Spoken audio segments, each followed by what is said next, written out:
सीतापुर नाम का एक गांव था जहां सरस्वती नाम की एक बूढ़ी अम्मा अपने पोते के साथ रहा करती थी, जिसका नाम था बंसी, जो केवल 5 साल का था।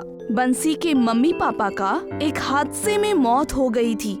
तब से सरस्वती अम्मा ने बंसी की जिम्मेदारी उठा ली थी और गरीबी में दिन काट रही थी।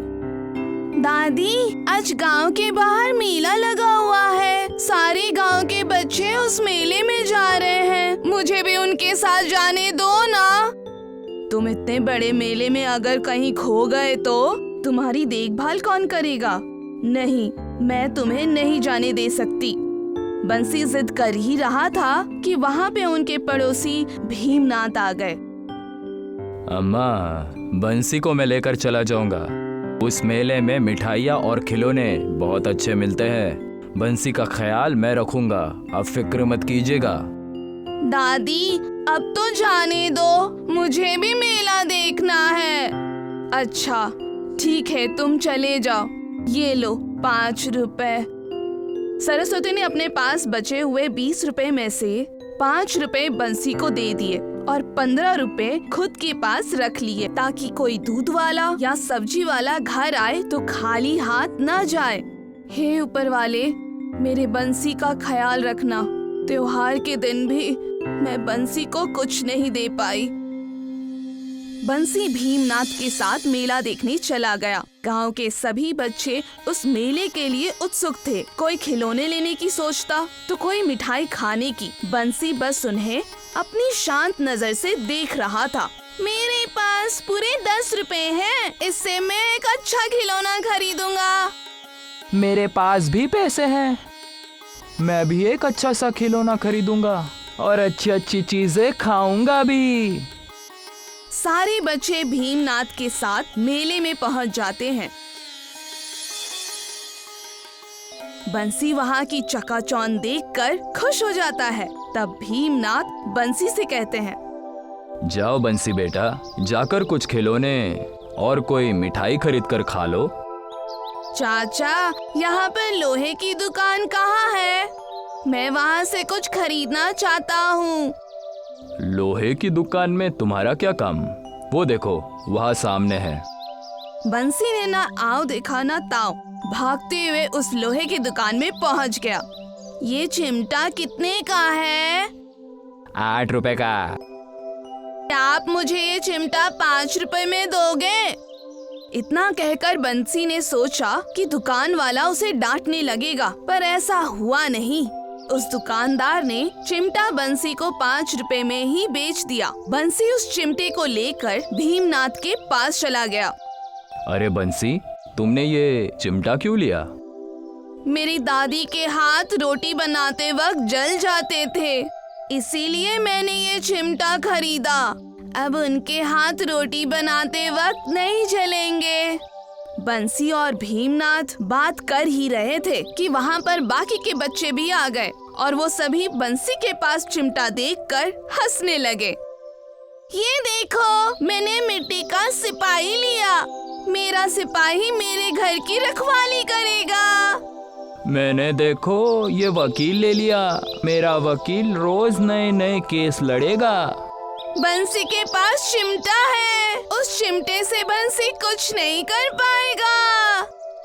मेरे इस चिमटे के डर से तुम्हारा ये सिपाही और तुम्हारा वकील दोनों दुम दबाकर भाग जाएंगे। तुम दोनों के खिलौने मिट्टी के हैं, जमीन पर गिरते ही टूट जाएंगे, और मेरा ये चिमटा लोहे का है, ये सालों तक नया ही रहेगा। तुम्हारा चिमटा रोज आग से रोएगा। असली जंगबाजी रोज आग से खेलते हैं, मेरा चिमटा उसमें से ही एक है। सारी बहस में बंसी का चिमटा जीत रहा था। भीमनाथ बंसी की समझदारी को देखकर हंस रहा था। बंसी अपनी दादी को जाकर वो चिमटा दे देता है। ये क्या बंसी, तुमने ये चिमटा क्यों लिया? तुम उस मेले में इतनी सारी चीजें खा सकते थे, खिलौने ले सकते थे।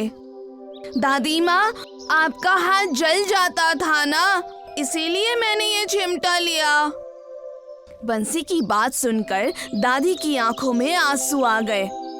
काश मेरे पास कुछ पैसे होते तो मैं बंसी को सारा सुख दे पाती, उसे अच्छे कपड़े, अच्छे खिलौने दे पाती। ऐसे ही कई दिन बीत चुके थे। सरस्वती जैसे तैसे अपना घर चला रही थी। एक रात अचानक तूफान आने लगा। बिजली भी बहुत तेज कड़क रही थी। अचानक बंसी की नजर घर के बाहर पड़ी, जहां उसने देखा कि बौनी परी उसे बुला रही थी। बंसी, आ जाओ मेरे पास, आ जाओ, तुम्हारे लिए मैंने खिलौना रखा है। बौनी परी की आवाज सुनकर बंसी उस परी के पास चला गया। बाहर बौनी परी एक ठेले के पास खड़ी थी और बंसी से कहने लगी, इस ठेले पर अपनी दादी को बोलना कि कोफ्ता बनाकर बेचे, लौकी का कोफ्ता, पालक का कोफ्ता, पनीर का कोफ्ता। लेकिन आप हैं कौन? आप हमारी मदद क्यों कर रही हैं? तब जाकर बौनी परी ने बंसी को सारे राज बताए। तुम्हारे पापा ने कई साल पहले मेरी मदद की थी। तुम्हारे पापा कोफ्ता बहुत अच्छा बनाया करते थे और गरीबों को खिलाया करते थे। उसमें तुम्हारी अम्मी और दादी दोनों शामिल थी। उनके अच्छे और नेक काम करने के कारण ही मैं तुम्हारी मदद करने आई हूँ।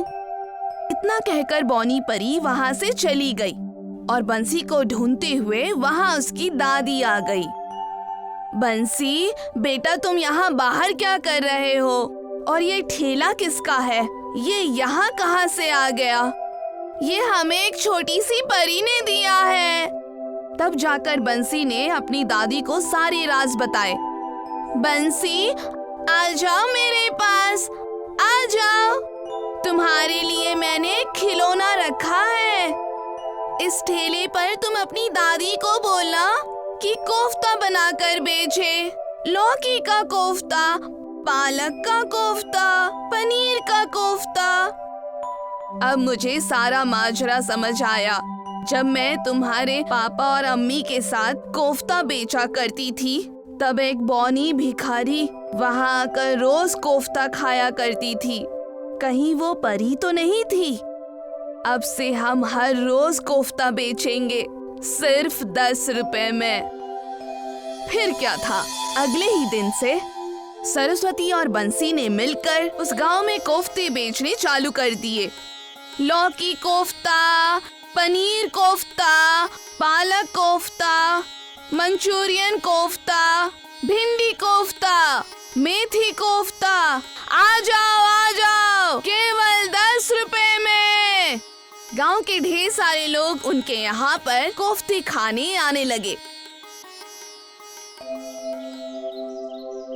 खुशबू तो बहुत ही अच्छी आ रही है, जरा मैं भी खा कर देखूं। मुझे 1 प्लेट लौकी के कोफ्ते देना। ये लो। जैसे ही उस आदमी ने कोफ्ते खाए, वो एकदम खुश हो गया। वाह भाई वाह, ये कोफ्ते तो वाकई में बहुत अच्छे हैं। मैं यहाँ पर अपने दोस्तों को भी भेजूंगा और उन सबको बताऊंगा। धीरे धीरे सरस्वती के 10 रुपए के कोफ्ते हर जगह मशहूर हो गए। सभी लोग सरस्वती के ठेले के सामने भीड़ लगाए खड़े रहते और अपनी अपनी बारी का इंतजार करते। उनके घर की स्थिति भी बिल्कुल ठीक हो गई थी। बंसी भी अब एक अच्छे स्कूल में जाने लगा था। यार, इस बुढ़िया ने आखिर क्या जादू कर दिया है? ये कैसे मुमकिन है? आज से 3 महीने पहले घर में 10 रुपए का चिमटा नहीं था और अब देखो कैसे वो जमीन पर जमीन खरीद रही है। कोई ना कोई राज तो जरूर है। ठीक कहा भीमनाथ भैया, कोई ना कोई राज तो जरूर है। आज रात जब सब सो जाएंगे तब हम वहां जाकर पता लगाने की कोशिश करेंगे और इस ठेले को खाई से नीचे ढकेल देंगे। इसकी फिक्र मत करो भैया, मैं ये देख लूंगा। उस ठेले की तो कोई खैर नहीं। जैसे ही रात हुई, भीमनाथ का चोर वहाँ ठेले के पास जाकर खड़ा हो गया।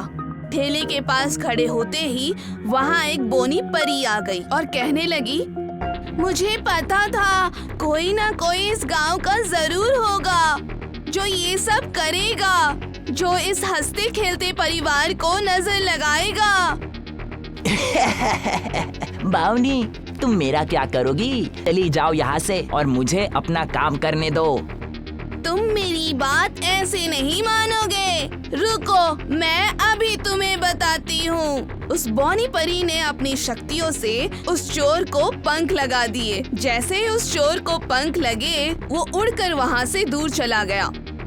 बचाओ, बचाओ, मुझे बचाओ, बचाओ मुझे। उस चोर की आवाज सुनकर वहाँ पर सारे लोग जमा हो गए। सरस्वती और बंसी भी वहाँ आ गए। ये सब क्या हो रहा है और कौन हो तुम? इस बॉनी से कहिए मुझे नीचे उतारे। मैं अब चोरी कभी नहीं करूँगा। मुझे यह सब भीमनाथ ने कहा था करने के लिए। मैंने कब कहा? ये झूठ बोल रहा है। मैं भला ऐसे क्यों कहूँगा? आज के बाद अगर कोई भी सरस्वती अम्मा और बंसी को परेशान करेगा तो उसका भी यही अंजाम होगा। इन दोनों को पुलिस के हवाले कर दो। गांव वालों ने भीमनाथ और उस चोर को पुलिस के हवाले कर दिया और अपनी दुकान दोबारा बहुत अच्छे से चलाने लगे। सरस्वती के 10 रुपए के कोफ्ते हर जगह मशहूर थे।